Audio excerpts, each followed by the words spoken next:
Ya, teman-teman, hari ini masih di istirahat sesi pertama di tanggal 27 ya. Ada emiten yang harus kita tahu di mana sih harga wajarnya ya. Nama emitennya JBRA ya, punya teman kita ya. Dosni Roha Indonesia perusahaan holding ya. Ini kita lihat profil dulu sebentar ya. Oh ya teman-teman, bukan ajakan menjual dan membeli ya. Ini sebagai tukar pikiran aja. Di mana teman kita ini memastikan berapa sih harga wajarnya biar ada patokan untuk pengambilan keputusan ya.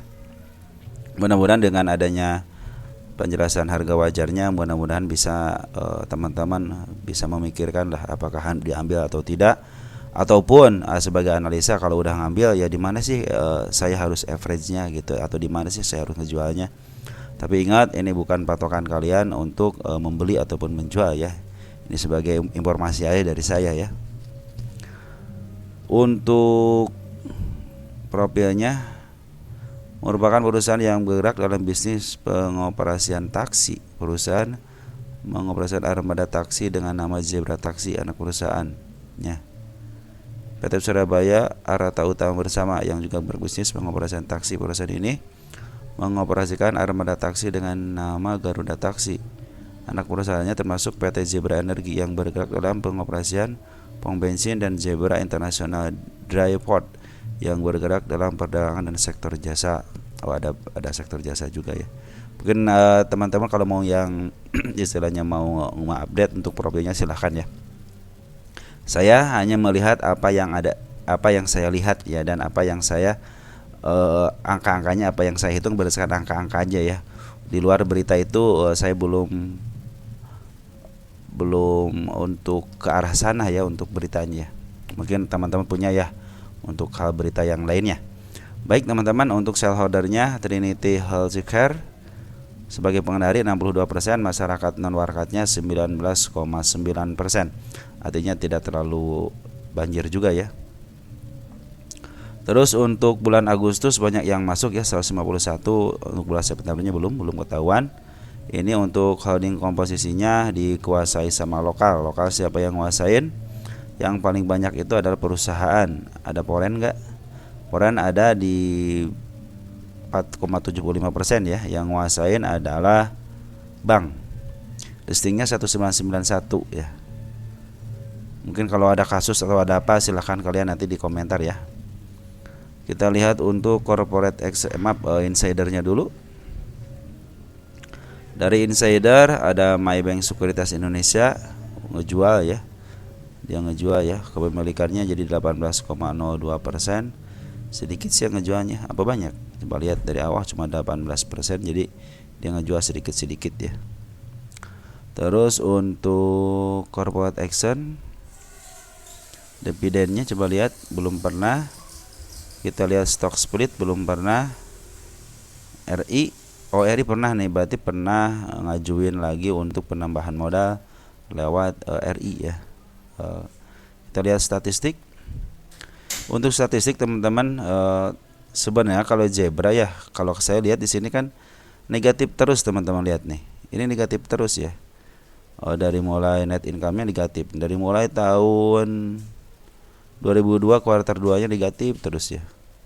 Ini kalau dibandingin kuartal 1 ke kuartal 2-nya ya, kuartal 1 tahun 2023-nya malah negatifnya lebih besar gitu ya. Kita lihat revenue. Revenue juga menurun teman-teman, lihat dari 399 ke 210 ya. Nah, makanya hati-hatilah kepada emiten-emiten yang seperti ini ya. Kalau kalian emang fundamentalis ya, kecuali kalau kalian emang istilahnya apa ya, aliran teknikal ataupun aliran broker summary gitu ya, bandarmologi lah istilahnya, kerennya itu ya. Mungkin tidak akan berpengaruh ya, tapi kalau untuk fundamentalis ya ini istilahnya apa ya, sangat tidak direkomendasikan ya untuk kalau LK-nya seperti ini gitu ya. Soalnya menurun dari 794 ke 399 tuh ya. Dari 68 juga ke 394 untuk tahun sebelumnya. Jadi artinya ini terus menurun ya. Bahkan dari revenue-nya aja menurun. Kalau revenue-nya meningkat, net income-nya menurun, oke lah gitu, masih bisa perhitungan. Tapi kalau revenue-nya menurun, marketing berarti nggak benar gitu, bukan nggak benar ya, kurang ditatar gitu ya. Untuk PE rasio karena negatif saya tidak bisa menghitung ya, ini juga negatif untuk EPS-nya. Jadi saya metode PE rasio tidak berlaku di emiten JBRA ya. Ingat ya, JBRA secara PE rasio tidak bisa dihitung, artinya berdasarkan metode itu hangus ya. Jadi kita akan mengandalkan metode yang kedua, yaitu PBP ya.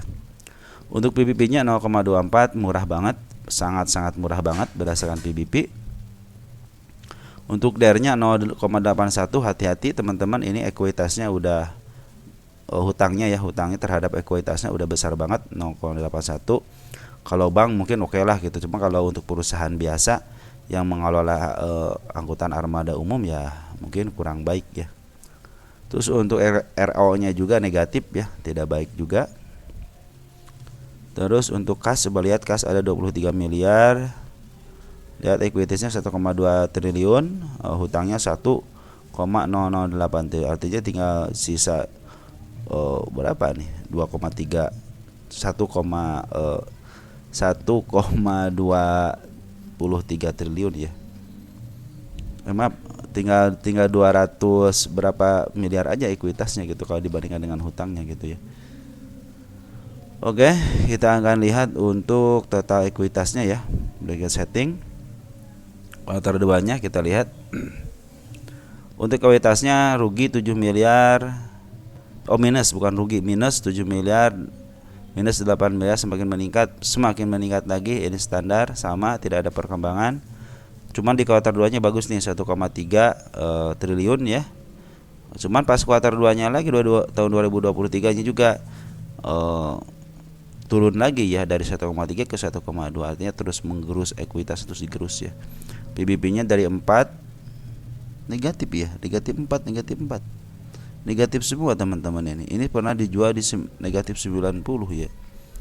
Ini pernah dijual di 1,09 0,98 ya. Nah, seperti itu kondisi angka-angkanya seperti itu teman-teman. Jadi teman-teman harap berhati-hati aja kalau yang aliran fundamentalis. Cuman kalau aliran yang bandarmologi ataupun aliran foreign ataupun aliran teknikal mungkin bisa dipertimbangkan gitu ya. Kita lihat mendacatnya, berdasarkan pundacat ini lagi posisi downtrend dan murah banget ya. Kita lihat 3 tahunan. Secara 3 tahunan kita lihat sebentar ya. Secara 3 tahunan juga cenderung dia mau menuju under value-nya ya. Jadi ini tergolong murah sebenarnya, cuman ya secara fundamental tidak baik ya. Kita lihat 5 tahunan, apakah ada perkembangan, lagi murah juga sama ya. Artinya ini cenderung downtrend, terus di downtrendin gitu ya. Artinya udah membentuk lembahnya, terlalu lembah ya, sangat tajam banget ya. Baik teman-teman, baik, kalau tidak ada rumus PE rasio maka kita akan melihat berdasarkan rumus PBP ya. PBP-nya itu untuk mediannya atau tengah-tengahnya itu di rata-ratanya ya, untuk 3 tahunan, kita lihat 3 tahunan di 1.02 ya. Kita tulis di sini 1.02 dikali, kita butuh harga bukunya berapa? Mana nih harga buku? Ini harga bukunya 49587. 495,87. Kita lihat hasilnya berapa? Di 505 ya. Nah, jadi berdasarkan PBP ini berada di 505 ya. Kita akan tulis di sini teman-teman ya. Kita akan tulis sini berapa sih kuartal 2 ya. Kuartal 2 harga wajar, PR-nya kan tidak ada teman, kita kasih 0 aja ya, 0 gitu ya. Untuk PBP-nya 505. Ini ditulis tanggal 27 bulan 8 bulan 9 bener 2024. Ya, kok begini sih, lupa nyatet saya. Harusnya pakai spasi aja. Baik teman-teman, nah ini adalah patokan berdasarkan rumus PBB. Tapi dengan ini ada catatannya teman-teman. Ini catatannya ekuitasnya sempat negatif ya. Terus sekarang penghasil net income-nya juga negatif. Terus revenue-nya juga semakin menurun ya. Ini butuh marketing yang handal untuk menjual ataupun mempromosikan sebuah perusahaan ini, atau menggenjot penjualannya ataupun meningkatkan kualitas kerjanya. Ini butuh marketing yang handal. Nah sekarang bagaimana berdasarkan kemarin waktu saya lihat kan di sini ada smart money, bukan smart money, foreign masuk teman-teman ya. Emang kemarin ada pembuangan sedikit ya di tanggal 24, tapi kecenderungannya si foreign ini cenderung ngambil teman-teman ya.